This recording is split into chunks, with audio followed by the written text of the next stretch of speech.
महाराजा परीक्षित प्रश्न कर रहे हैं गुरुदेव। दक्ष प्रजापति की जो कन्या है सती, उनका विवाह शंकर से हुआ और आपने बताया कि शंकर जी का और दक्ष प्रजापति का मनोमालिन्य हो गया। मनोमालिन्य किसे कहते हैं? परस्पर मनों में मलिनता आ गई, वैर पड़ गया। बोले नहीं बेटा, शंकर के मन में कभी मैल नहीं आ सकता, दक्ष का उनके प्रति मनोमालिन्य हो गया। मैंने सुना था गुरुदेव कि दक्ष ने हरिद्वार में यज्ञ किया, सबको बुलाया और महादेव को नहीं बुलाया। जरा इस प्रसंग को श्रवण कराएं। ब्रह्मा जी के पुत्र हुए दक्ष। कौन? किसके? ध्यान से सुनिएगा। ब्रह्मा जी के पुत्र दक्ष जब प्रजापति बने, जैसे यहाँ इलेक्शन में कोई जीत जाता है, मीठी मीठी बैटिंग करते रहना। उस दक्ष के प्रजापति बनने के पश्चात उनके स्वागत में, सत्कार में एक सभा रखी गई। क्या रखा गया? उस सभा में सभी देवी देवता, ऋषि, महर्षि, ब्रह्मर्षि, राजर्षि सबको आमंत्रित किया गया। भगवान शंकर भी वहां थे। ये जब सती का विवाह हो गया तब के बाद की बात है। शंकर जब सभा में बैठे तो दक्ष जब आए उस पांडाल में, सारे लोग खड़े हो गए। भगवान शंकर अपनी मस्ती में थे, नेत्र बंद थे, रघुनाथ सरकार का ध्यान कर रहे थे। नहीं समझ पाए कि कौन आया कौन गया। जैसे दक्ष ने देखा सारे सिर झुके हुए हैं और आसन छोड़कर सब खड़े हैं, दक्ष को क्रोध आ गया कि एक नहीं है तो केवल महादेव नहीं है। तुरंत वहां से दक्ष ने अपशब्दों का और दुरुक्ति का, दुरुक्ति कहते हैं संस्कृत में गाली को, दुरुक्तियों का, अपशब्द और अभद्र भाषा का प्रयोग करना शुरू किया। नंदी आदिगण, नंदी महाराज ने भी दक्ष के लोगों को शाप दे दिए। दक्ष के लोगों ने भी इधर की पार्टी को कह लो शाप दे दिया। मनोमालिन्य हो गया, द्वेष हो गया। कुछ समय के पश्चात दक्ष के मन में आया कि मैं एक यज्ञ करूं। हरिद्वार कितने लोग गए हैं जी? जीते जी चले जाना अच्छा है, बोलो राधे राधे। बात का कोई भरोसा नहीं, थैली में जाते हैं लेकिन कोई ले जाए ना ले जाए, रास्ते में ही टांग के आ जाए, फिर क्या करेंगे? प्रेम से बोलो गंगे मैया की जय हो।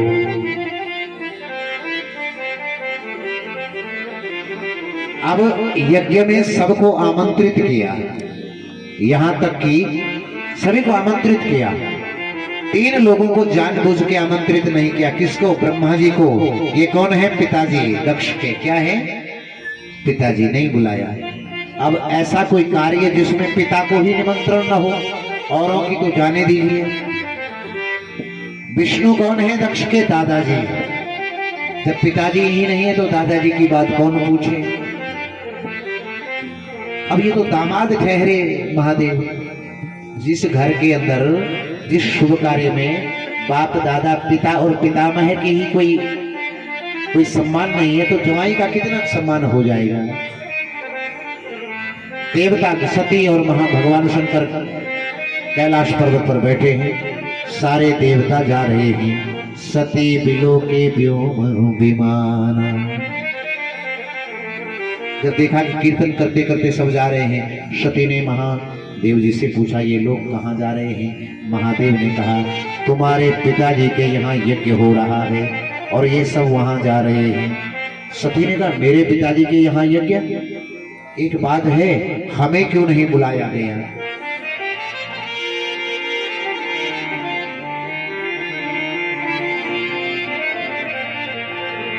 दक्ष सकल निज सुता बुलाई,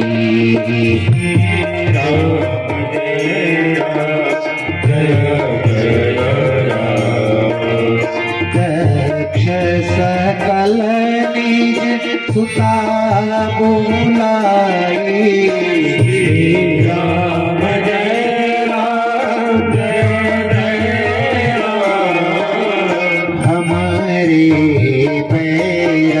तुम ही बिसराई।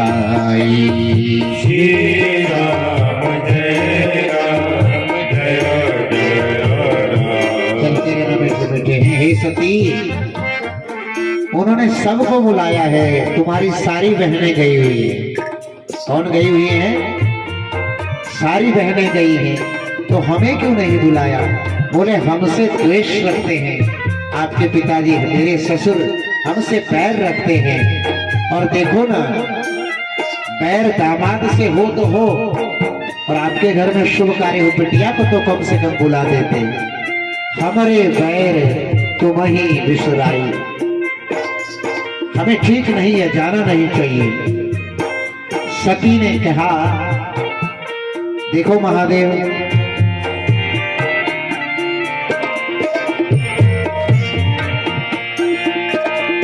यद्यपि मित्र गुरु पितो प्रभु के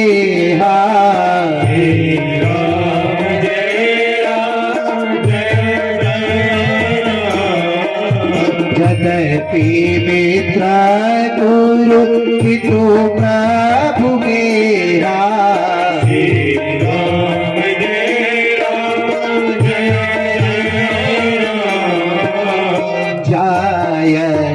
बिनु बोले संदेहा है। श्री राम जय राम जय जय राम।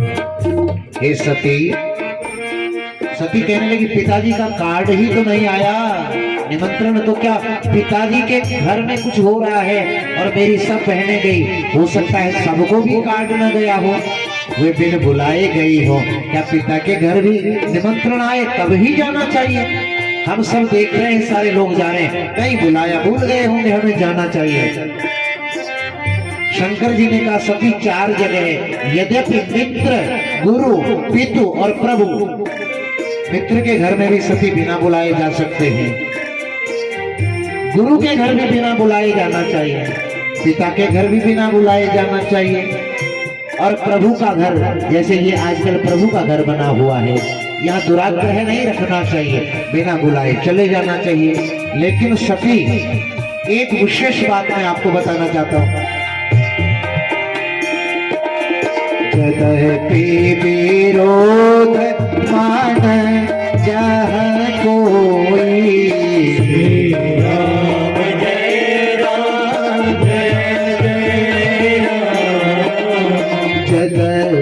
विरोध मान जहाँ कोई,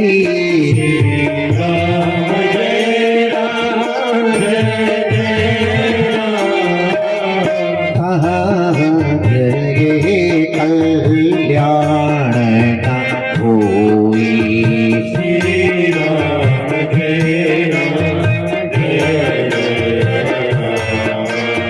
जो बिनु बोले जाओ भवानी,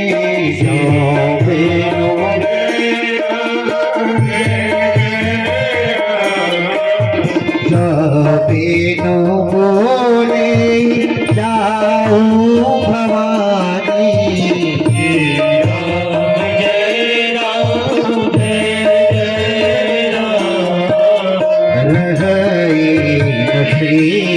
स्नेह न कहानी।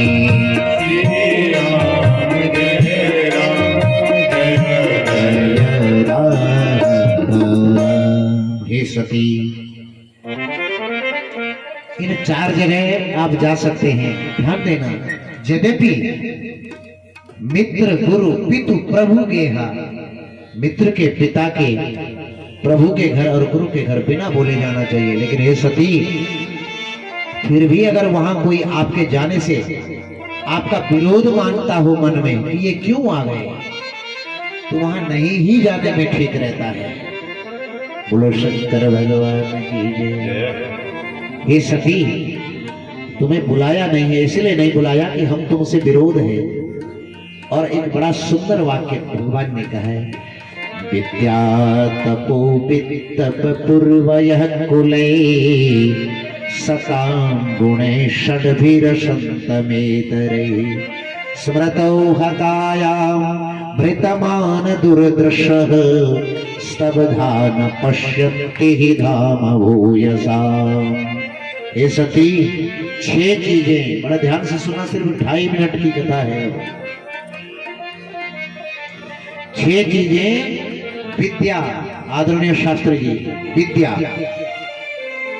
तप, वित्त माने धन, अच्छा शरीर, बपु, वयः अच्छी अवस्था और ऊंचा कुल।